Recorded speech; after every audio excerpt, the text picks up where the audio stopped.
1971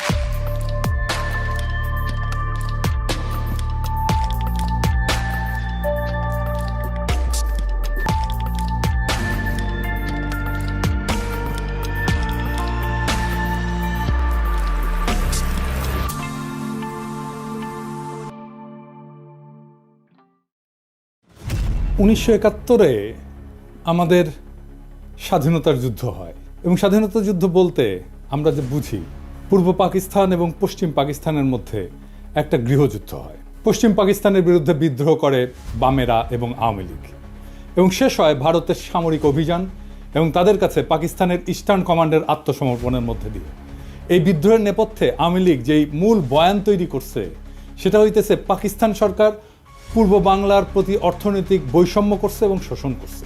এই বয়ানের মূল বক্তব্য হচ্ছে তারা বলতে চায় পূর্ব পাকিস্তান পাকিস্তানের মেজরিটি প্রদেশ, এখানে দেশের 56% জনগণ বাস করে, অথচ পাকিস্তান সরকারের রাজস্বের সিংহভাগ পশ্চিম পাকিস্তানে ব্যয় করে। সেই টাকার অধিকাংশ আসে পূর্ব পাকিস্তান থেকে। পূর্ব পাকিস্তানে কামানো এই টাকা দিয়ে পশ্চিম পাকিস্তানের শাসক গোষ্ঠী নিজেদের এলাকার ব্যাপক উন্নয়ন করে। রাজস্ব খাত, উন্নয়ন খাত, আমদানি, বৈদেশিক সাহায্য ইত্যাদিতে পশ্চিম পাকিস্তানে ব্যয় করা হতো 75 থেকে 80 ভাগ, আর পূর্ব পাকিস্তানের ভাগে পড়তো মাত্র 20 থেকে 25 ভাগ।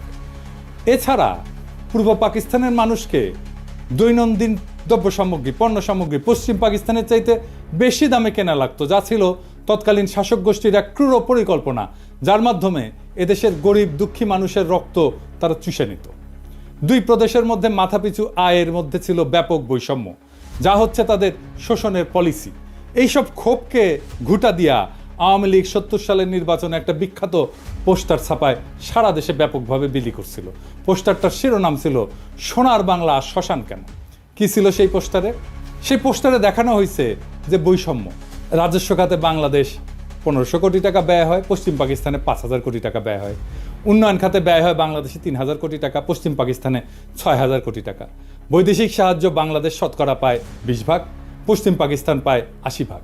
বৈদেশিক দ্রব্য আমদানি বাংলাদেশের শতকরা 25 ভাগ, পশ্চিম পাকিস্তান 75 ভাগ। কেন্দ্রীয় সরকারের চাকরি বাংলাদেশের শতকরা 15 ভাগ আর পশ্চিম পাকিস্তানে 85 ভাগ। সামরিক বিভাগে চাকরি বাংলাদেশের শতকরা 10 ভাগ এবং পশ্চিম পাকিস্তানে 90 ভাগ। চাইলের দাম মন প্রতি বাংলাদেশে 50 টাকা আর পশ্চিম পাকিস্তানে 25 টাকা। আটা মন প্রতি বাংলাদেশে 30 টাকা, পশ্চিম পাকিস্তানে 15 টাকা। সরষের তেল বাংলাদেশে 5 টাকা, পশ্চিম পাকিস্তানে 2.5 টাকা।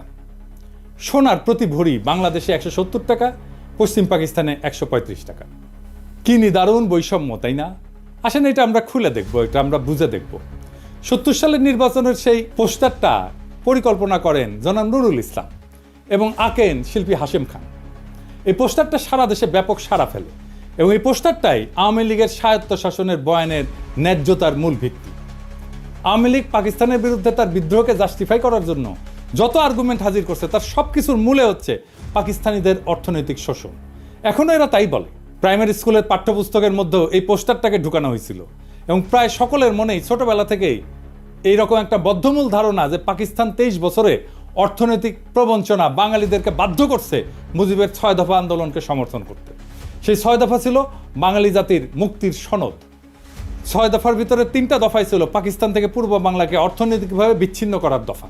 70-এর নির্বাচনে নিরঙ্কুশ সংখ্যাগরিষ্ঠতা অর্জন করে আওয়ামী লীগ এবং তার ফলশ্রুতি সবার জানা। 60-এর দশকের শেষ দিকে পূর্ব বাংলার পত্রপত্রিকা ঘাটলেও এই অর্থনৈতিক শোষণ এবং বৈষম্যের বয়ানটাই মূল থিম হিসেবে লক্ষ্য করা যায়। যে কোনো বাংলাদেশিকে যদি আজকে জিজ্ঞেস করা হয় যে পাকিস্তানের বিরুদ্ধে বিদ্রোহ করার প্রধান যৌক্তিকতা কি, সে উত্তর দেয় পাকিস্তানিদের অর্থনৈতিক শোষণ।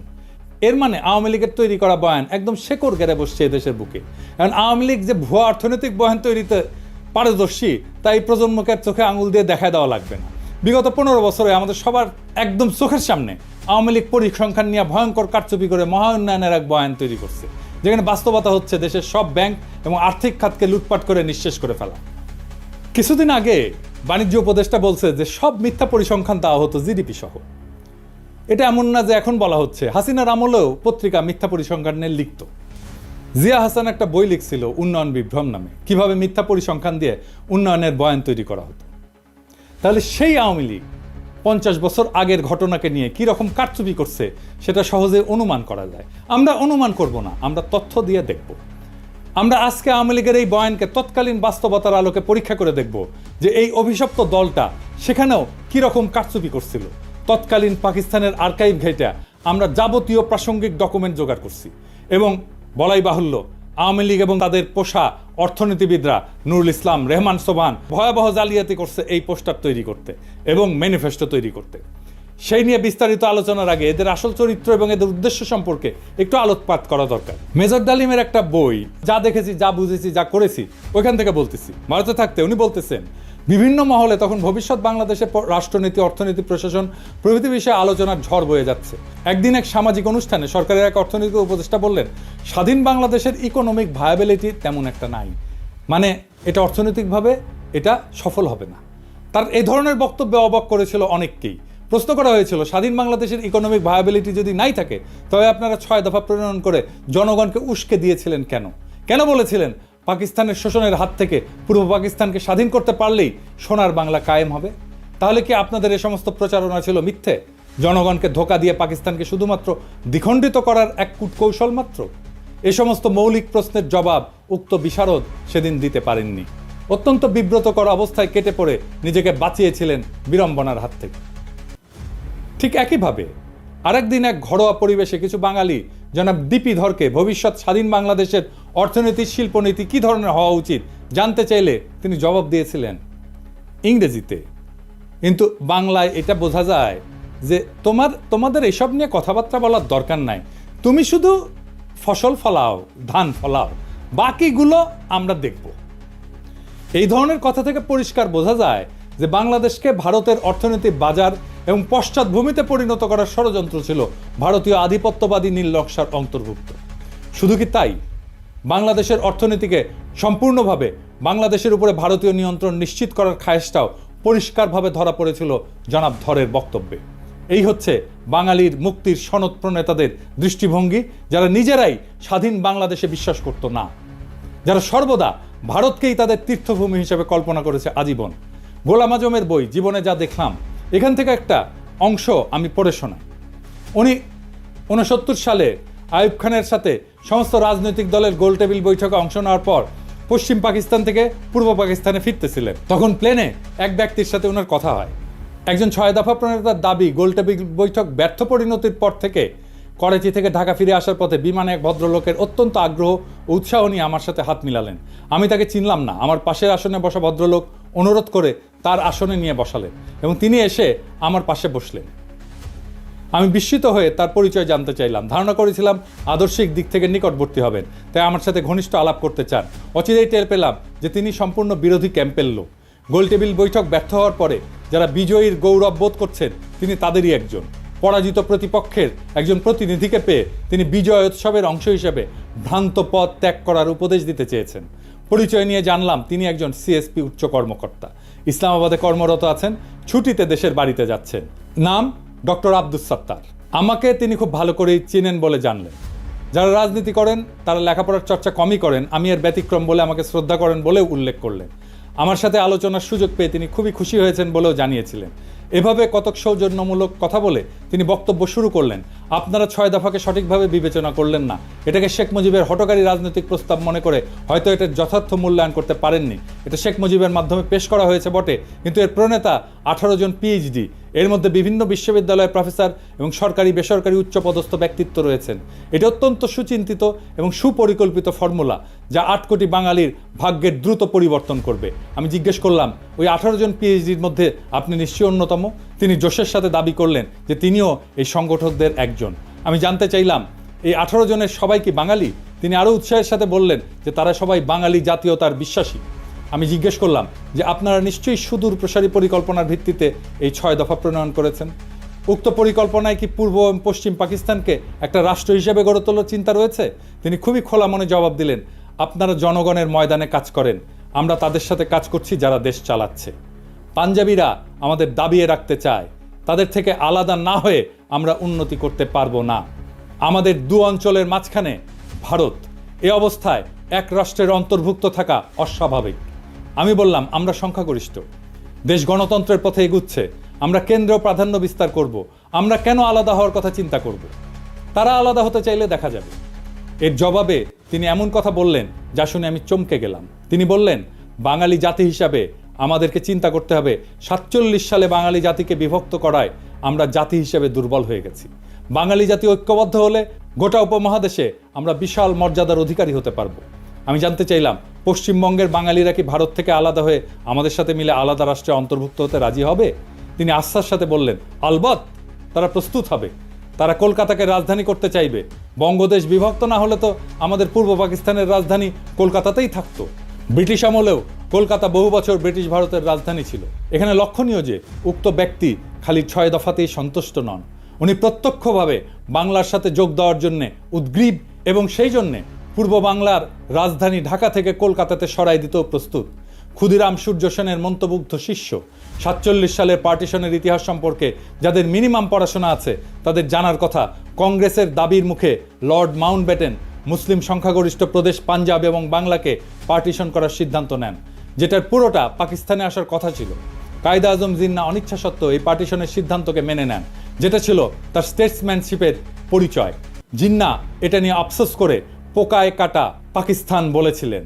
মাউন্টব্যাটেন প্ল্যানের আগ পর্যন্ত কংগ্রেস, মুসলিম লীগ এবং ইংরেজ সরকারের মধ্যে যত আলোচনা হয়েছে তার মুখ্য টপিক ছিল নতুন সংবিধানে ব্রিটিশ ভারতের 11টি প্রদেশের মধ্যে কী রকম সম্পর্ক থাকবে স্বাধীনতার পর। 1946 সালের ক্যাবিনেট মিশনে পুরো ভারতকে অখণ্ড রেখে মুসলিম প্রধান প্রদেশগুলোকে ম্যাক্সিমাম অটোনমি দেওয়ার একটা প্রস্তাব সংবিধানে করা হয়, যেটাতে মুসলিম লীগ এবং কায়েদে আজম সম্মতি প্রদান করেন। কংগ্রেস এবং নেহরু সেই প্রস্তাব মানতে রাজি না থাকায় কায়েদে আজম এরপর পূর্ণ স্বাধীনতার দাবি করেন। মাউন্টব্যাটেন প্রস্তাবের আগ পর্যন্ত প্রদেশগুলোকে অখণ্ড রেখে কোন প্রদেশ ভারতে থাকবে আর কোনটা পাকিস্তানে যাবে সেটা নিয়ে নেগোসিয়েশন চালান। মুসলিম লীগ 11টি প্রদেশের মধ্যে 4টি মুসলিম প্রধান প্রদেশ বাংলা, পাঞ্জাব, সিন্ধু, উত্তর পশ্চিম সীমান্ত প্রদেশ দাবি করে। মাউন্টব্যাটেন নেহরু দিয়ে ইনফ্লুয়েন্স হন। এই নেহরুর সাথে মাউন্টব্যাটেনের স্ত্রীর একটা অ্যাফেয়ার ছিল, দরকার পড়লে এটা রেফারেন্স দেওয়া যাবে। তো এই ইনফ্লুয়েন্সড হয়ে বাংলা এবং পাঞ্জাবের পুরো প্রদেশ না দিয়ে সেটাকেও পার্টিশন করার সিদ্ধান্ত নেন। 3রা জুন মাউন্টব্যাটেনের পার্টিশনের সিদ্ধান্তের পর ব্রিটিশ পার্লামেন্টের প্রথম প্ল্যানে, যেটা জুলাই মাসে ইন্ডিয়ান ইন্ডিপেন্ডেন্স অ্যাক্ট 1947-এর ভিতরে অন্তর্ভুক্ত ছিল, বাংলা প্রদেশের 5টি বিভাগের বর্ধমান প্রেসিডেন্সি, রাজশাহী, ঢাকা, চট্টগ্রাম 28টা জেলার মধ্যে পাকিস্তানকে 16টা জেলা প্রদান করা হয়। বর্ধমান বিভাগকে সম্পূর্ণ ভারতে, ঢাকা এবং চট্টগ্রাম বিভাগকে পার্বত্য চট্টগ্রাম ডিস্ট্রিক্ট বাদে, পার্বত্য চট্টগ্রাম পরে অন্তর্ভুক্ত হয়েছে, সম্পূর্ণ পাকিস্তানকে প্রদান করা হয়। প্রেসিডেন্সি বিভাগের 6টি জেলার মধ্যে পাকিস্তানকে 3টা, যশোর, মুর্শিদাবাদ, নদিয়া এবং ভারতকে 3টা জেলা, কলকাতা, 24 পরগনা, খুলনা প্রদান করা হয়। রাজশাহী বিভাগকে পার্টিশন করে 8টি জেলার মধ্যে 6টি জেলা, বগুড়া, দিনাজপুর, মালদা, পাবনা, রাজশাহী, রংপুর পাকিস্তানে এবং অবশিষ্ট 2টি জেলা, দার্জিলিং, জলপাইগুড়ি ভারতে প্রদান করা হয়। এছাড়া জুলাই মাসে আসামের সিলেট জেলাতে গণভোট হয়, সেখানকার সংখ্যাগরিষ্ঠ মুসলিম পাকিস্তানে যোগ দেওয়ার পক্ষে ভোট দেয়। এরপরে স্যার সিরিল রেডক্লিফকে প্রধান করে একটা পার্টিশন কমিশন বানানো হয় ফাইনাল ডিটেলস ঠিক করার জন্য। স্যার রেডক্লিফ ইন্ডিয়ান ইন্ডিপেন্ডেন্স অ্যাক্টের প্ল্যানে অদল বদল করেন। প্রথমত উনি মুর্শিদাবাদ, নদিয়া এবং মালদা জেলাকে ভারতে প্রদান করেন, পাকিস্তানকে ভারত থেকে খুলনা নিয়ে প্রদান করেন, এছাড়া পাকিস্তানকে পার্বত্য চট্টগ্রাম জেলা প্রদান করেন। খালি এতটুকু করেই ক্ষান্ত হন নাই, উনি এরপরে পার্টিশনের ইউনিটকে জেলা থেকে থানা পর্যায়ে নামায় আনেন। অর্থাৎ খালি মুসলিম সংখ্যাগরিষ্ঠ জেলার মধ্যে যেসব থানা মুসলিম সংখ্যাগরিষ্ঠ সেগুলোকেই পাকিস্তানের ভাগে পড়ে, প্রদেশ থেকে ইউনিট একেবারে থানাতে নামায় আনছে। এর ফলে রেডক্লিফ সাহেবের জলপাইগুড়ি এবং দিনাজপুর জেলাকে পার্টিশন করে মুসলিম প্রধান থানাকে পাকিস্তানে দেন। মালদা, মুর্শিদাবাদ পুরোটাই ভারতে থাকে মুসলিম সংখ্যাগরিষ্ঠ হওয়া সত্ত্বেও। নদিয়াকে পার্টিশন করে কুষ্টিয়া, চুয়াডাঙ্গা অঞ্চল পাকিস্তানে এবং যশোরকে পার্টিশন করে বনগা পর্যন্ত ভারতকে দেওয়া হয়। 24 পরগনা জেলা পুরোটাই ভারতে থাকে। এরপরও উনি ক্ষান্ত হন না, উনি সিলেটের 35টি থানার মধ্যে 6টি থানা কেটে করিমগঞ্জ সহ সেটা ভারতকে প্রদান করেন। এই রেডক্লিফ অ্যাওয়ার্ড দেশ স্বাধীন হওয়ার 1-2 দিন পর প্রকাশ করা হয়। রেডক্লিফ পাঞ্জাবেও ঘুটু করছে, মাউন্টব্যাটেনের চাপে পড়ে, সেটা অন্য কাহিনী, এর সাথে কাশ্মীর জড়িত। রেডক্লিফ রিভারের রেলেভেন্ট অংশ আপনি এখানে পাবেন, আমি সবগুলোই ডেসক্রিপশনে দিয়ে দিচ্ছি। 3রা জুন 1947 সালে মাউন্টব্যাটেনের পার্টিশন সিদ্ধান্ত প্রকাশিত হওয়ার পর বাংলা প্রদেশের মুসলিম লীগের নেতা সোহরাওয়ার্দী দিল্লিতে কায়েদে আজমের সাথে দেখা করতে যান। সোহরাওয়ার্দী এবং বাংলার মুসলিম লীগ ভেবেছিল পুরো বাংলা প্রদেশ পাকিস্তানে যাবে। পার্টিশনের সিদ্ধান্তে তারা স্বাভাবিকভাবে আপসেট হয়। সোহরাওয়ার্দী এবং আবুল হাশিম মানে বদরুদ্দিন ওমরের বাবা, জিন্নার কাছে অনুমতি চায়। যদি জিন্না রাজি থাকে তখন তারা বাংলা কংগ্রেসের নেতাদের সাথে আলোচনা করে দুই পক্ষ মিলে একটা প্রপোজাল দেবে যাতে পুরো বাংলা প্রদেশ এক থেকে ভারত এবং পাকিস্তান থেকে আলাদা হয়ে তৃতীয় একটা দেশ তৈরি করে আসামের সাথে মিলে। জিন্না তার সম্মতি প্রদান করেন। এই প্রস্তাবে বাংলা কংগ্রেসের নেতা শরৎ বসু, সুভাষ বোসের দাদা এবং শর্মিলা বোসের ঠাকুরদা, যিনি এই বইটা লিখছিলেন, ওনারা নিমরাজি থাকলেও কেন্দ্রীয় কংগ্রেসের নেতা নেহেরু এবং সর্দার প্যাটেল যখন জানতে পারে, তারা শরৎ বোসকে বিশাল ঝাড়ি মারে। তাতে শরৎ বোস ওই প্রস্তাব থেকে সরে আসে। এছাড়া বাংলার হিন্দু মহাসভার নেতা শ্যামাপ্রসাদ মুখার্জি এই প্রস্তাব শোনার পর বিশাল জনসভা ডেকে এই প্রস্তাবের বিরোধিতা করার জন্য। তারা কোনো মতেই হিন্দুস্তান থেকে আলাদা হতে রাজি না। এইসব শোডাউন কাজে দেয় এবং এখানেই অখণ্ড বাংলার প্রস্তাবের ইতি ঘটে। ইতিহাস এখানে প্রমাণ করে 1947 সালে বাংলা ভাগের জন্য কংগ্রেস এবং হিন্দু মহাসভা দায়ী। স্বাভাবিকভাবেই তারা পুরো বাংলাকে ভারতের অংশ হিসেবে চেয়েছিল। মুসলিম লীগ পুরো বাংলাকে পাকিস্তানের অংশ হিসেবে চেয়েছিল। কিন্তু পার্টিশনের সিদ্ধান্ত শোনার পর মুসলিম লীগ অখণ্ড বাংলা রাখতে রাজি ছিল। যদি বাংলা আসাম মিলে তৃতীয় আর একটা দেশ হয়, কংগ্রেস এবং মহাসভা সেটার চাইতে খণ্ডিত বাংলাকেই ভারতের অংশ হিসেবে প্রেফার করে। তৎকালীন বাংলার মুখ্যমন্ত্রী সোহরাওয়ার্দী শেষে একটা প্রস্তাব দেয় যে অন্তত রাজধানী কলকাতা 6 মাস পর পাক ভারতের যৌথ কন্ট্রোলে থাকুক, যাতে প্রশাসনিক ব্যবস্থা অর্গানাইজভাবে ট্রান্সফার করা যায়। সর্দার প্যাটেলের উত্তরে বলেন, নট ইভেন ফর 6 days।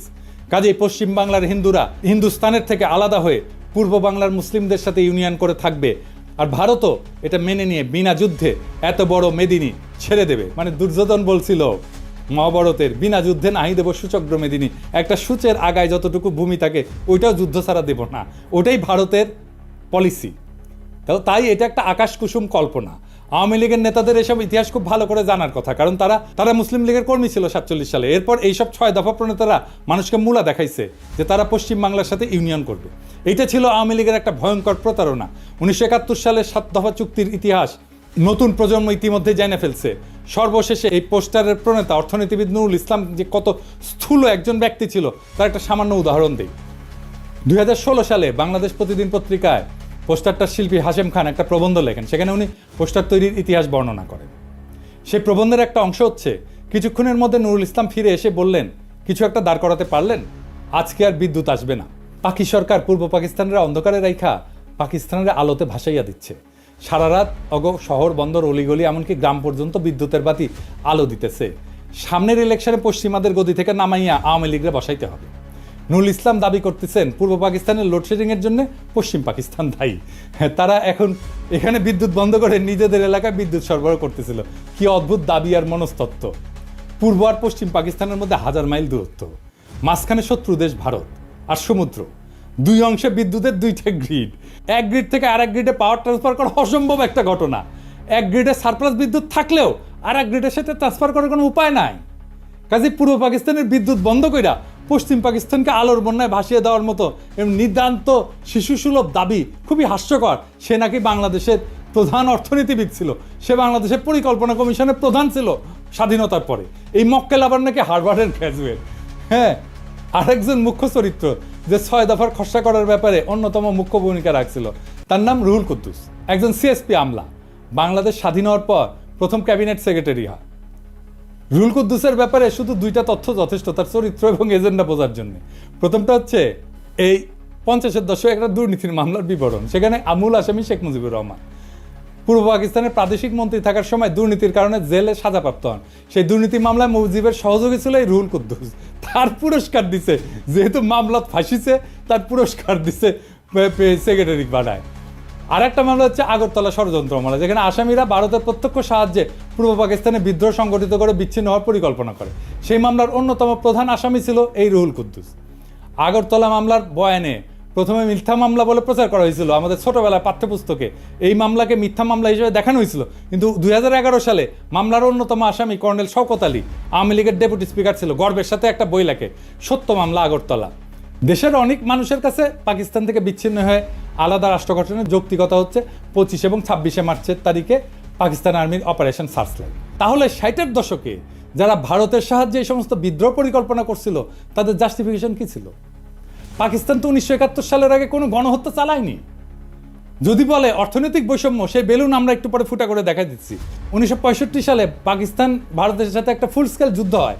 ঠিক তার পরপর কোন ধরনের চরিত্রের মানুষ সেই ভারতের থেকে অস্ত্র এবং টাকার সাহায্য নিয়ে পাকিস্তানের বিরুদ্ধে বিদ্রোহ করার পরিকল্পনা করে? এই ধরনের মানুষেরা পাকিস্তানের তথাকথিত শোষণের বয়ান তৈরি করে জনগণের মধ্যে ফেরি করছে।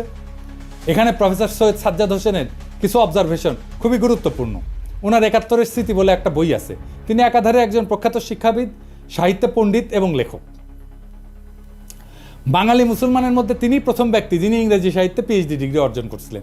রাজশাহী বিশ্ববিদ্যালয়ের ভিসি ছিলেন উনি। আসল কথা, যারা এই সমস্ত কথা বলে এবং এই জিনিস শুরু হয়েছে ৬০-এর দশক থেকেই, তারা একটা রাজনৈতিক উদ্দেশ্য হাসিলের মতলবে এই সমস্ত থিওরি আওড়ায়। ১৯৪৭ সালের বিভক্তি এরা মানতে রাজি নয় এবং এই অঞ্চল স্বাধীন থাকুক এটা তারা চায় না।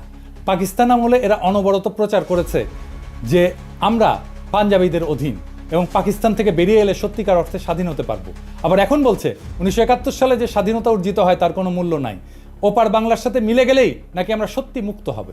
১৯৭১ সালে ভারতের সাথে মিলিত হওয়ার কথা প্রকাশ্যভাবে বলা হতো না, কারণ ও কথা বললে এদেশের জনসমাজ সাড়া দিত না। তাই তখন বলা হচ্ছিল ভারত আমাদের প্রকৃত বন্ধু, ভারতীয় সৈন্য এসে আমাদের রক্ষা করবে। ভারতে বাঙালি, পাঞ্জাবি, মারাঠি, তামিল, শিখ, পার্সি বিভিন্ন জাতি এবং ভাষাভাষী লোকেরা এক রাষ্ট্র গঠন করে বসবাস করতে পারে, তার মধ্যে কোনো অসঙ্গতি লক্ষ্য হয়নি। কিন্তু পাকিস্তানে পাঞ্জাবি, পাঠান, সিন্ধি এবং বাঙালি এক রাষ্ট্র গঠন করে এমন একটা কর্ম করেছিল যা শুধু হাস্যকরই না, রীতিমতো অ্যাবসার্ড এবং অযৌক্তিক। এই যুক্তিটি চিরকালই আমার কাছে অদ্ভুত থেকেছে। ভারতের প্রধান ধর্ম হচ্ছে হিন্দুত্ব। উত্তর ভারতের ব্রাহ্মণ এবং রাজপুতের সঙ্গে পশ্চিম ভারতের মারাঠা এবং দক্ষিণ ভারতের দ্রাবিড় সম্প্রদায়গুলির মধ্যে ধর্মীয় বন্ধন ছাড়া আর কোনো বন্ধন নাই। এই ধর্ম ইসলামের মতো ধর্ম নয়। উত্তর ভারতের ধর্মীয় আচরণের সঙ্গে দক্ষিণ ভারতের ধর্মীয় আচরণের প্রভেদ অনেক। মুসলমান বলতে আমরা যেমন বুঝতে পারি যে ব্যক্তি এক আল্লাহ এবং রসুলে বিশ্বাস করে, সেরকম কোনো সর্বগ্রাহ্য বিশ্বাস হিন্দুদের মধ্যে নেই। তবু অহর্নিশ আমাদের বলা হয়েছে যে কায়েদে আজম মোহাম্মদ আলী জিন্নাহ আমাদের ইচ্ছার বিরুদ্ধেই নাকি পূর্বাঞ্চলকে পাকিস্তানের সাথে যুক্ত করেছিলেন। এই যে লাখ লাখ লোক যারা আমরা পাকিস্তান আন্দোলনে শরিক হয়েছিলাম, আইনসভার সদস্য যারা ৪৭ সালে ভোট দিয়ে পাকিস্তানে যোগ দিয়েছিলাম, এরা যেন রাতারাতি হয়ে গেলেন দেশদ্রোহী এবং সমাজদ্রোহী। বর্তমানেও বাঙ্গু, সুশীল, প্রগতিশীল, প্রথম আলো, মতি, ডেইলি স্টারের মাহফুজ এবং তাদের কলামিস্ট বর্গ যেমন আলী ইমাম মজুমদার ভারতের কোনো কোনো প্রদেশের বিচ্ছিন্নতার কথাও শুনলে তেলে বেগুনে জ্বলে ওঠে। তারাই আবার পাকিস্তানের প্রদেশগুলোর ইউনিয়নের মধ্যে কন্ট্রাডিকশন খুঁজে পায়। আবার আসা যাক অর্থনৈতিক বৈষম্য এবং আওয়ামী লীগের তৈরি বয়ান নিয়ে। এই প্রসঙ্গে ডক্টর সাজ্জাদ হোসেন লিখছেন যে যখন আওয়ামী লীগ এরকম প্রচারণা চালাচ্ছিল যে পশ্চিম পাকিস্তানের পূর্ব পাকিস্তানের বৈষম্য করা হয়, এই যে সোনার বাংলা শ্মশান কেন এরকম একটা পোস্টার ছাপে, তাহলে পাকিস্তানের তরফ থেকে কেন এইটার প্রতিবাদ জানানো হয়নি বা প্রশ্নটা পরিষ্কার করা হয়নি? এর উত্তর দিছিল পশ্চিম পাকিস্তানের একজন আমলা যে এটা আমরা তৈরি করছিলাম, কিন্তু এইটা আমরা প্রকাশ করতে গেলে একজন বাঙালি অফিসার বলছিল এটা দিলে পূর্ব পাকিস্তানের লোকেরা আরও বিলা হয়ে যাবে, সেই জন্যেই তাই নাকি এটা করতে দেওয়া হয়নি, বাধা দিছিল। ওনার বইয়ে এই অংশে এটা লেখা আছে। আওয়ামী বয়ানের এই যে শুভঙ্করের ফাঁকি, এটা ধরার জন্য আমরা ব্যাখ্যা করব সরকারি ফাইন্যান্স কিভাবে কাজ করে এবং সরকারি ফাইন্যান্সের সাথে দেশের জিডিপির সম্পর্ক এটা কি। একটা দেশের জিডিপি হচ্ছে সেই দেশের মধ্যে অবস্থিত সমস্ত পণ্য, বস্তু, সার্ভিস বা সেবা, এটার যোগফল। যে দেশের যত উন্নত সে দেশের জনগণ তত বস্তু এবং সেবা উৎপাদন করে এবং ভোগ করে। সরকারের মধ্যে থেকে একটা ভাগ কর হিসাবে আদায় করে, নিজের এজেন্ডা অনুযায়ী সেটা খরচ করে। আর একটা রাস্তা হচ্ছে সরকারের আছে, সেটা হচ্ছে আভ্যন্তরীণ এবং আন্তর্জাতিক সেক্টর থেকে লোন নেওয়া। এই লোনের ইনস্টলমেন্ট পরে সরকারকে করের টাকা থেকে শোধ করতে হয়। ফাইনাল একটা রাস্তা আছে সরকারের কাছে, সেটা হচ্ছে আভ্যন্তরীণ যে কোনো বিল পরিশোধের জন্য টাকা ছাপানো। কিন্তু এর ফলে মুদ্রার মান ইনফ্লেশন হয়, আমরা জানি মুদ্রাস্ফীতি হয়। ইনফ্লেশন এক ধরনের ট্যাক্স কিন্তু, যার মাধ্যমে সরকার দেশের জিডিপির একটা অংশ নিজের পকেটস্থ করে। এই করের জন্য পার্লামেন্ট অথবা আইনসভার কোনো বিল পাস করানো লাগে না। সরকারের বাজেটে দুই ধরনের বাজেট থাকে, একটা বাজেট রাজস্ব খাত আর একটা বাজেট উন্নয়ন খাত। করের টাকা দিয়ে সরকার প্রশাসন, প্রতিরক্ষা, বিদ্যমান স্থাপনার ভরণ পোষণ, আগের ঋণের সুদ পরিশোধ এবং অন্যান্য খরচ চালায়। এটা রাজস্ব খাত বা অপারেটিং এক্সপেন্ডিচার। এরপরে কিছু সারপ্লাস থাকলে সেটা প্লাস সরকার দেশি বিদেশি সেক্টর থেকে ঋণ নিয়ে বিভিন্ন মন্ত্রণালয়ের অধীনে উন্নয়নমূলক প্রজেক্ট গ্রহণ করে। এই উন্নয়নমূলক প্রজেক্টগুলোকে এডিপি বা অ্যানুয়াল ডেভেলপমেন্ট প্রোগ্রাম বলে। অধিকাংশ প্রজেক্টে যে ব্রিজ, টিজ, রাস্তা টাস্তা এগুলো সব এডিপির অন্তর্ভুক্ত। তবে এডিপির বাইরে অল্প কিছু প্রজেক্ট থাকে। বাজেটে এডিপির বাৎসরিক বরাদ্দ দেওয়া থাকলেও সেই বরাদ্দ সবসময় সম্পূর্ণ খরচ হয় না বিভিন্ন কারণে। এর পিছনে প্রজেক্টের ধীর গতি আছে, প্রশাসনিক সক্ষমতার অভাব, কেনাকাটায় আমলাতান্ত্রিক জটিলতা ইত্যাদি কারণ থাকে। বাজেটের একটা বাস্তব স্যাম্পল দেখেন, এইরকম করে বাজেট লেখা হয়। এখন আমরা আলোচনা করব বৈদেশিক মুদ্রার ব্যাপার নিয়ে। দেশের কোম্পানিগুলো ব্যবসা করে রপ্তানি করে কিছু টাকা পায়, ফরেন কারেন্সি, আর আমরা রেমিটেন্স পাঠাই বিদেশে যারা আছি। এইভাবে দেশ বৈদেশিক মুদ্রা অর্জন করে। বাংলাদেশ, পাকিস্তান, ভারত সরকার এই বৈদেশিক মুদ্রার প্রবাহ এটাকে নিয়ন্ত্রণ করে। দেশে আসা বৈদেশিক মুদ্রা ব্যাংক থেকে সেন্ট্রাল ব্যাংকের কন্ট্রোলে যায়। সেন্ট্রাল ব্যাংক দেশের মানুষকে বৈদেশিক মুদ্রার বিপরীতে দেশীয় মুদ্রা প্রদান করে। এরপর কোনো আমদানিকারক কিছু আমদানি করতে চাইলে সেন্ট্রাল ব্যাংকের অনুমতিক্রমে লেটার অফ ক্রেডিট খুলে প্রয়োজনীয় বৈদেশিক মুদ্রা দিয়ে বস্তু অথবা সেবা আমদানি করে। আমেরিকা, সিঙ্গাপুর, হংকং এসব দেশে এরকম কোনো এক্সচেঞ্জ কন্ট্রোল নাই। এসব কারেন্সি ফ্রি ফ্লোটিং, মানে সাপ্লাই ডিমান্ডের উপরে ফরেন কারেন্সির বিনিময় মূল্য নির্ভর করে বা ওঠানামা করে। আমদানি রপ্তানিকারকের কোনো কেন্দ্রীয় ব্যাংকের অনুমতি লাগে না, বা কেন্দ্রীয় ব্যাংক এই সমস্ত ব্যাপার রেগুলেট করে। এই যে বাংলাদেশ, পাকিস্তান বা ভারতের সরকার তার বিভিন্ন প্রজেক্টের জন্য প্রয়োজনীয় বৈদেশিক মুদ্রা কেন্দ্রীয় ব্যাংক থেকে কেনে দেশীয় করের মাধ্যমে উত্তোলন করা টাকার বিনিময়, অথবা সরাসরি বিদেশি কোনো সেক্টর থেকে বৈদেশিক মুদ্রা ঋণ নেয় কোনো প্রজেক্টের জন্য। দেশে বৈদেশিক মুদ্রার প্রবাহ রপ্তানি এবং রেমিটেন্স মিলে আমদানি থেকে বেশি হলে সারপ্লাস জমতে থাকে সেন্ট্রাল ব্যাংকের হিসাবে। এটাকে বলা হয় ফরেন কারেন্সি রিজার্ভ। এবার আমরা দেখব শোষণ কাকে বলে, অর্থনৈতিক শোষণ কাকে বলে। আমাদের আক্কেল জ্ঞান বলে যে শোষণ হচ্ছে কারো কাছ থেকে জোর করে বেশি টাকা করের মাধ্যমে তুলে সেই টাকা নিজের পিছনে খরচ করা, অথবা কারো শস্য, সম্পদ, গবাদি পশু ইত্যাদি জোরপূর্বক নিয়ে যাওয়া, অথবা কাউকে বাধ্যতামূলকভাবে কোনো কাজ করতে বাধ্য করা এবং তাকে কম পারিশ্রমিক দেওয়া। তাই তো এরকম অসংখ্য উদাহরণ মানব সমাজে পাওয়া যায়। যেমন মঙ্গলরা তারা কারো শস্য, সম্পদ, গবাদি পশু জোরপূর্বক নিয়ে যেত। মারাঠাদের বর্গী হামলার উদাহরণ তো আছেই, তাদের চৌত আদায় করত। রোমান সাম্রাজ্যে ইতালিতে রোমান নাগরিকদের কর দেওয়া লাগতো না, সাম্রাজ্যের সমস্ত খরচ রোমানদের দখলকৃত প্রদেশের মানুষদের কাছ থেকে তোলা হতো। এরকম আরও অনেক উদাহরণ পাওয়া যাবে। আরাকানের মগ এবং পর্তুগিজদের রেইড উল্লেখযোগ্য, তারা এসে আমাদের এখান থেকে নিয়ে যেত জিনিসপত্র। এখন পাকিস্তান আমলে পাকিস্তানের কেন্দ্রীয় সরকার কি পূর্ব বাংলায় রেড দিয়ে সমস্ত শস্য, গবাদি পশু জোর করে নিয়ে যেত? না, নাকি তারা আমাদেরকে দাস হিসাবে বাঙালিদেরকে ধরে নিয়ে গিয়ে তাদের খনিতে খনি মজুর হিসেবে কাজ করাইছে? না, তা তো না। তাহলে শোষণটা হইলটা কীভাবে? পূর্ব বাংলা এবং পশ্চিম পাকিস্তানের পাঞ্জাব, সিন্ধু, সীমান্ত, বেলুচিস্তানের মানুষ সবাই দেশের সমান নাগরিক ছিল না? একটা কথা বারবার বলা হয় যে পূর্ব পাকিস্তানের জনসংখ্যা পাকিস্তানের জনসংখ্যার 56%।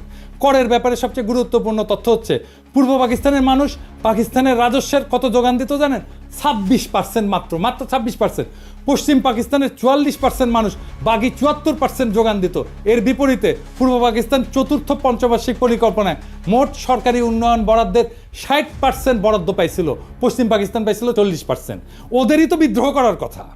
তৃতীয় পরিকল্পনায় পূর্ব পাকিস্তান পাইছিল 53%, পশ্চিম পাকিস্তানের বরাদ্দ ছিল 47%। দ্বিতীয় প্ল্যানে 63-64 সালে দুই প্রদেশের অনুপাত ছিল 50-50।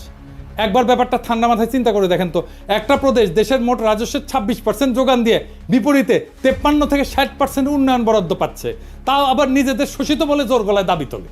আরে ভাই, বাটপাড়ির তো একটা সীমা আছে, তাই না? আরে বাটপাড়ি কেউ ধরতে পারলো না। উল্টা আমরাই তো এক হিসেবে পাঞ্জাব, সিন্ধু প্রদেশকে শোষণ করছি। তারা জনসংখ্যার অনুপাতে কম হয়েও রাজস্ব করের অধিকাংশ যোগান দিছে এবং সেই যোগানের অধিকাংশ উন্নয়ন বরাদ্দ আমরা পাইছি। তারা তো এই ব্যাপারে নিয়ে একটা টু শব্দ পর্যন্ত করেনি। আরে বেটা, চামারের চামার, তুই বেশি টাকা নিলি আবার বলিস আমাদের শোষণ করিচ্ছে। পাকিস্তানে 1955 সাল থেকে 1975 সাল পর্যন্ত 20 বছরে সর্বমোট 4টা পঞ্চবার্ষিক পরিকল্পনা হয়, মানে 5 বছরের বাজেট করা হয়। সেই বাজেটের মূল কপি এবং প্রাসঙ্গিক পরিসংখ্যান বিশ্লেষণ করলে আওয়ামী লীগের অর্থনৈতিক বৈষম্যের বয়ানের বেলুন ফুটা হয়ে যায়। লীগের পোস্টার সম্পূর্ণ ভুয়া, মন গড়া, আন্দাজে বসানো সংখ্যা। একটা মজার ব্যাপার লক্ষ্য করলে দেখা যাবে পোস্টারতে অধিকাংশ সংখ্যা 2 দিয়া গুণ করে মিলাই দেওয়া হয়েছে। যেমন ধরেন, উন্নয়ন খাতে আমাদের 3000, ওদের 6000। শতকরা অনুপাতে খুব সুন্দর করে আমাদের ভাগে 10, 15, 20, 25 বসায় দেওয়া হয়েছে। দ্রব্যমূল্যের দাম চমৎকারভাবে আমাদের সব কিছুর দাম ঠিক দ্বিগুণ একটা সংখ্যা বসায় দেওয়া হয়েছে, তাই না? একটা বাচ্চাকে অঙ্ক কষতে দিলে সে অঙ্ক না পারলে উত্তরে যেরকম একটা সংখ্যা আন্দাজে মিলায় বসায় দেয়, ব্যাপারটা ঠিক সেই রকম। তবে এই পোস্টারের প্রস্তুতকারক আওয়ামী লীগের এক টাউট অধ্যাপক। বৈদেশিক সাহায্য ঋণ উন্নয়ন বাজেটের অংশ, কাজে একটা এলাকার উন্নয়ন বরাদ্দ 50-60%, আর সেই প্রদেশের বৈদেশিক সাহায্য মাত্র 20%। এটা একমাত্র নুরুল ইসলামের মতো টাউট একটা অধ্যাপকের মস্তিষ্ক থেকে বাইর হবে। বৈদেশিক আমদানির হিসাব সম্পূর্ণ মন গড়া, কারণ একটা দেশের মাল করাচিতে আমদানি হচ্ছে নাকি চট্টগ্রামে আমদানি হচ্ছে সেটা কাস্টমস একবারই ঢুকে।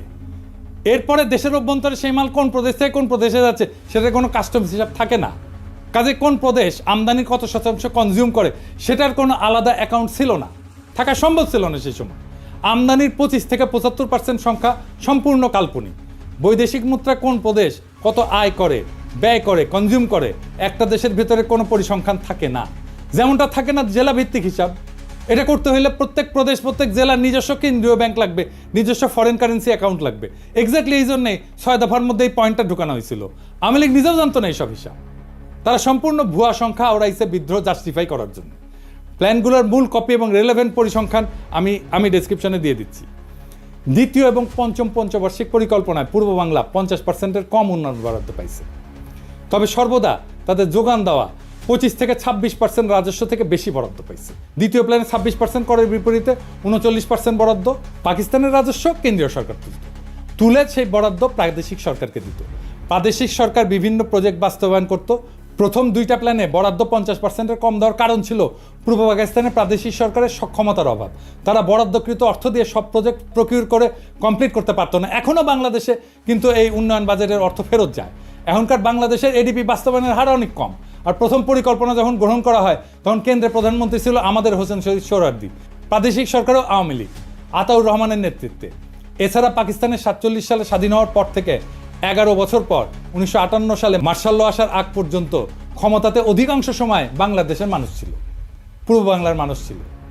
প্রধানমন্ত্রী, প্রেসিডেন্ট, এমনকি গভর্নর জেনারেল হিসাবে 3 জন প্রধানমন্ত্রী, খাজা নাজিমুদ্দিন, মোহাম্মদ আলী বগুড়ার, ইনি লিয়াকতের পরে পাকিস্তানের দ্বিতীয় লংগেস্ট প্রধানমন্ত্রী ছিলেন। আওয়ামী বয়ান এদের নাম মুছে ফেলছে।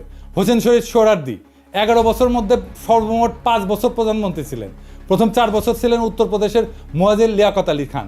জিন্না মারা যাওয়ার পর গভর্নর জেনারেল হন আহসান মঞ্জিলের খাজা নাজিমুদ্দিন। পাকিস্তানের all powerful president Iskander Mirza, উনি তো বাংলার মানুষ। তার পূর্বপুরুষরা শত শত বছর ধরে বাংলার মুর্শিদাবাদে বসবাস করছিল, বাংলায় কথা বলতো। এদের নাম সময়কাল আওয়ামী লীগের বয়ানে সম্পূর্ণ মুছে ফেলা হয়েছে, যাতে তারা ষড়যন্ত্রমূলক বিদ্রোহ জাস্টিফাই করার জন্য দাবি করতে পারে পাকিস্তান বাঙালিদের কখনোই ক্ষমতায় যেতে দিবে না। এটা সম্পূর্ণ ভুয়া দাবি। বাঙালিরা ক্ষমতায় ছিল, কাজে পশ্চিম পাকিস্তানিদের ষড়যন্ত্র লজিক এখানে ধোপে টেকে না। বরং মার্শাল ল এবং আইয়ুব খান আসার পর পূর্ব বাংলার বরাদ্দ অনেক বাইরে যায়, 50% অতিক্রম করে। এটা ছাড়া পূর্ব পাকিস্তানের প্রাদেশিক সরকার প্রাইভেট ইনভেস্টমেন্ট এবং ব্যবসা বাণিজ্যকে সর্বদা নিরুৎসাহিত করছে। তারা ভ্রান্ত সমাজতান্ত্রিক মতাদর্শের কারণে অসংখ্য আমলাতান্ত্রিক লাল ফিতা তৈরি করে রাখছিল। এখানে কেন্দ্রীয় সরকারের কোনো হাত ছিল না। এই জন্যই দুই প্রদেশে পূর্ব এবং পশ্চিম পাকিস্তানের প্রাইভেট ইনভেস্টমেন্টের মধ্যে বিশাল পার্থক্য, যার জন্য সম্পূর্ণরূপে দায়ী হচ্ছে প্রাদেশিক সরকারের পলিসি, যারা সবসময় বাঙালি ছিল। মোদ্দা কথা, যেই বয়ানে বলা হয় পূর্ব পাকিস্তানের করের টাকায় পশ্চিম পাকিস্তানে বিলাসিতা করত, সম্পূর্ণ ভুয়া, ভ্রান্ত এবং উদ্দেশ্যমূলক একটা প্রচার। পূর্ব পাকিস্তানে বিশাল ডেফিসিট পূরণ করা হতো পশ্চিম পাকিস্তানের কর দিয়া। আর একটা পয়েন্ট যেটা 6 দফাতে অন্তর্ভুক্ত ছিল, এক প্রদেশ থেকে আরেক প্রদেশে মূলধন পাচার বন্ধ করতে হবে, কারণ নাকি বাংলার মূলধনে লাহোর আর করাচি গড়ে উঠছে। বাস্তব ঘটনা সম্পূর্ণ 180 ডিগ্রি উল্টা। পূর্ব বাংলার ডেফিসিট রাজ্য ছিল, এরা 26% কর দিয়ে 55% বরাদ্দ পেত, সর্বনিম্ন বরাদ্দ পেয়েছে 39%। বাস্তবে সিন্ধু পাঞ্জাবের মূলধনে পূর্ব বাংলার উন্নয়নে ব্যয় করা হয়েছে, কিন্তু তারা একবারও এটা নিয়ে আপত্তি তোলে নাই যে কেন তাদের করের টাকা দিয়ে পূর্ব বাংলাকে পালন করা হচ্ছে। আমরাই চোরের মায়ের বড় গলার মতো চিল্লাইছি। এই চার্টের দ্বিতীয় এবং তৃতীয় প্ল্যানে সরকারি খরচের হিসাব ইমপ্লিমেন্টেড, অ্যালোকেটেড না। তৃতীয় প্ল্যানে পূর্ব পাকিস্তানে অ্যালোকেটেড ছিল 16,000 মিলিয়ন রুপি, পশ্চিমে ছিল 14,000 মিলিয়ন রুপি। ইয়াহিয়া খান চতুর্থ প্ল্যানে পূর্ব পাকিস্তানের এত হাউকাউ দেখে পূর্ব পাকিস্তানের বরাদ্দ এক ধাক্কায় দ্বিগুণ করে মোট সরকারি বরাদ্দের 60% করে দেন। এইবারে আসেন মাথাপিছু আয়ের পরিসংখ্যান নিয়ে কথা বলি। আর একটা অভিযোগ তোলা হয়তো দুই অংশের মাথাপিছু আয়ের মধ্যে বৈষম্য ছিল। একটা দেশে বিভিন্ন জেলার মানুষের গড় আয়ের মধ্যে পার্থক্য থাকতেই পারে। বাংলাদেশে বিভিন্ন বিভাগের গড় আয় বিভিন্ন রকম, এর মধ্যে শোষণের কি আছে? তার উপরে পূর্ব পাকিস্তানের প্রাদেশিক সরকার প্রাইভেট সেক্টরকে লাল ফিতা দিয়ে আটকানোর ফলে স্বাভাবিকভাবে গড় আয় সিন্ধু পাঞ্জাবের থেকে কম হবে। এরপরেও পূর্ব পাকিস্তানের গড় আয় সীমান্ত প্রদেশ এবং বেলুচিস্তান থেকে বেশি ছিল। আইয়ুব খান, ইয়াহিয়া খান তো সীমান্ত প্রদেশের মানুষ ছিলেন। তারা কি তাহলে তাদের নিজেদের এলাকা শোষণ করে পূর্ব বাংলাকে তুলনামূলকভাবে বেশি মাথাপিছু আয়ের বরাদ্দ করে দিছিল? আরও বড় কথা, পূর্ব পাকিস্তানের গড় আয় ভারতের গড় আয়ের থেকে বেশি ছিল। যেই পূর্ব বাংলাকে লক্ষ্য করে 47-এর দেশভাগের সময় ইংরেজ গভর্নর স্যার ফ্রেডেরিক ব্যারেজ বলেছিল এটা হবে পৃথিবীর সবচেয়ে বড় চাষাদের বস্তি, রুরাল স্লাম। সেই পূর্ব বাংলা 20 বছরে ভারতের গড় আয়কে ছাড়ায় যায়। শিল্পায়নের দিক থেকে পশ্চিম বাংলার জুট মিলের সংখ্যাকে ক্রস করে। 47 সালে যেখানে পূর্ব বাংলায় একটা পাটকল ছিল না, 20 বছরে সেখানে 70টা জুট মিল হয়। যে পাঞ্জাবিদেরকে শোষক হিসেবে দেখানো হয়, তাদের নিজেদের গড় আয় সিন্ধুর থেকে কম ছিল। তাহলে কি বাঙ্গুলজিকে সিন্ধুই পাঞ্জাবিদেরকে শোষণ করতেছিল? এসব শুনলে তো ঘোড়া হাসবে। ভারত এবং যুক্তরাষ্ট্র বিভিন্ন রাজ্যে মাথাপিছু আয় বিভিন্ন রকম। ভারতের মহারাষ্ট্রের সাথে পশ্চিমবঙ্গের বিশাল পার্থক্য। পাঙ্গু সুশীলরা ভারতের কোনো উদাহরণকে কি শোষণ বলবে? মাইকেল মধুসূদন দত্ত একটা প্রহসন লিখছিল, একেই কি বলে সভ্যতা? বেঁচে থেকে এই সমস্ত ঘটনার ডিটেলস জানলে লিখতেন, একেই কি বলে শোষণ? ভারতের গড় আয় নানা প্রদেশে নানা রকম। একই কথা বলা হয় বিভিন্ন প্রদেশের মধ্যে বিভিন্ন গ্রোথ রেটের পার্থক্য, আমেরিকার বিভিন্ন রাজ্যের মধ্যে বিভিন্ন গ্রোথ রেট, ভারতের বিভিন্ন রাজ্যের মধ্যে বিভিন্ন গ্রোথ রেট, কিন্তু কোনো বয়ানে এসবকে শোষণ বলা হয় না। পাকিস্তানের ক্ষেত্রে সবাই লাফায় ওঠে, একদম শোষণের লেকচার মারা শুরু করে কেন? আর একটা বিষয় আছে, সেটা হচ্ছে কস্ট অফ লিভিংয়ের তারতম্য। পোস্টারে যে কস্ট অফ লিভিং দেখা হয়েছে, আশা করি এতক্ষণে সবাই বুঝছেন সেটা সম্পূর্ণ ভুয়া আন্দাজে বসানো সংখ্যা। এখানে আরও দুইটা কথা যোগ করি। একটা দেশের বিভিন্ন শহর গ্রাম জীবনযাত্রার খরচ ভিন্ন। ঢাকাতেও জীবনযাত্রার খরচ মাগুরার একটা গ্রামের থেকে অনেক বেশি। তাহলে কি বাঙ্গুলজিকে মাগুরার গ্রাম ঢাকাকে শোষণ করতেছে? বিশ্বের সব দেশেই শহর গ্রাম বিভিন্ন এলাকার জীবনযাত্রার খরচ ভিন্ন ভিন্ন। উন্নত শহরে খরচ বেশি হয়, যেমন নিউ ইয়র্ক সিটিতে খরচ অত্যন্ত ব্যয়বহুল, সেখানে ওহিওর একটা ছোট শহরে সে খরচ অনেক কম। তাহলে কি সবাই নিউ ইয়র্ক সিটিকে শোষণ করতেছে? এই হচ্ছে আওয়ামী লীগের তৈরি করা পাকিস্তানের অর্থনৈতিক শোষণের বয়ানের আসল রূপ। এটা দেখাই দেওয়া উচিত ছিল, কিন্তু তার অর্থ এই না যে আমরা বলবো আমাদের 1971-এর স্বাধীনতার যুদ্ধ করা ভুল হয়েছে। কিন্তু ভুল তথ্য দিয়া ভুল বুঝায় তো একটা জাতিকে চিরজীবন অন্ধ রাখা যায় না। 25শে মার্চের গণহত্যা একটা টার্নিং পয়েন্ট। ওই অবস্থা কিভাবে তৈরি হয়েছিল সেটা আরেকদিন আলাপ হবে। সেই অন্ধকার ইতিহাস শুনলে আপনি শিউরে উঠবেন যে কি ভয়ানক পরিকল্পনা করে এমন একটা সম্ভাবনার দিকে ঠেলে দেওয়া হয়েছিল একটা পুরো জাতিকে। সেই ইতিহাস আরেকদিন। বাংলাদেশের ইতিহাস শুধু বিজয়ের গল্প না, বরং সত্য আর মিথ্যার একটা দীর্ঘ সংগ্রাম। 1971 সালের মুক্তিযুদ্ধ আমাদের জাতির সত্তার ভিত্তি গড়ে দিছে, তবে এর প্রত্যেকটা দিক সঠিকভাবে বোঝা জরুরি। পাকিস্তানের শোষণ, বৈষম্যের বয়ান, রাজনৈতিক চক্রান্ত এবং বহির্বিশ্বের ভূমিকা, এসব প্রশ্নের নতুন বিশ্লেষণ দরকার, নতুন বয়ান দরকার, নতুন ইতিহাসবোধ দরকার। যেই জাতি ইতিহাসকে প্রশ্ন করতে শেখে, সেই জাতি ভবিষ্যৎকে রচনা করতে পারে। ভুল তথ্যের ভিত্তিতে জাতীয় চেতনার বিকৃতি ঘটে, আর সেখান থেকেই জন্ম নেয় দুর্বল শাসন, দুর্নীতি এবং প্রহসনের উন্নয়নের বয়ান। আজকে বাংলাদেশ যদি সত্যিকার অর্থে স্বাধীনতার চেতনাকে ধারণ করতে চায়, তবে তাকে নিরপেক্ষভাবে অতীতের ঘটনাগুলো পর্যালোচনা করতে হবে। সত্যের অনুসন্ধান শুধু ইতিহাসের প্রয়োজনে নয়, বরং ভবিষ্যতের জন্য অপরিহার্য। জাতি হিসেবে আমাদের দায়িত্ব হলো ইতিহাসের প্রকৃত সত্যকে জানা, যাতে মিথ্যার বুনিয়াদ ভেঙে আমরা একটা উন্নত, স্বনির্ভর এবং শক্তিশালী বাংলাদেশ গড়তে পারি। আসুন আমরা ইতিহাসকে প্রশ্ন করতে শিখি, কারণ সঠিক প্রশ্নই আমাদের সঠিক ভবিষ্যতের দিকে এগিয়ে নিয়ে যাবে। ইনকিলাব জিন্দাবাদ।